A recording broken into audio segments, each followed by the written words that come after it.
extreme power session.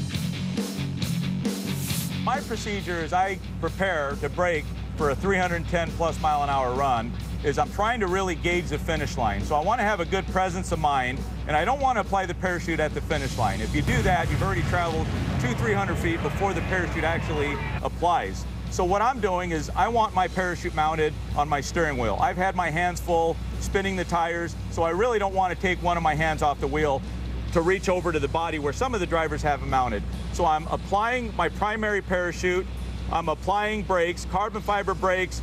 They're really going to start to work better when you have temperature in them. So at the point that I feel comfortable that I've scrubbed enough speed off of the car, I'm actually going to release the brake and reach over and push the fuel shutoff. In the event that one of my parachute fails, I do have a backup parachute that's not mounted on my steering wheel, but it's well within my reach. So what I'm going to do is reach over when the body's on the car. It's a mechanical lever. So I know that if there's air that fails, I know that it's within my reach. What every driver has to be careful of when you have no parachutes is panic. You do not want to panic in one of these cars at 315 miles an hour. The natural tendency is to apply too much brake too fast. And what happens is you get the car into a wheel hop or a wheel bounce. At that point, you lose contact surface.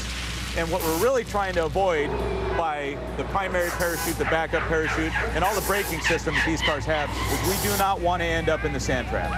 So the way the braking is balanced on a funny car is we have carbon fiber brakes all the way around. We're applying 70% of the braking to the rear tires, only 30% to the front. And the reason we do that is a lot like if you're riding your bicycle. You don't want to apply too much front brake, you're going to find yourself over the handlebars. In a funny car, we want most of the contact area on the rear tires, and we will do anything to keep this car from going into the sand trap.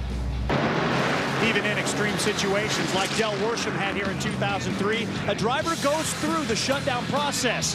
When that doesn't work, well, let's just say you're along for the ride. Mike Dunn, you took one of those wild rides, Columbus, 1983.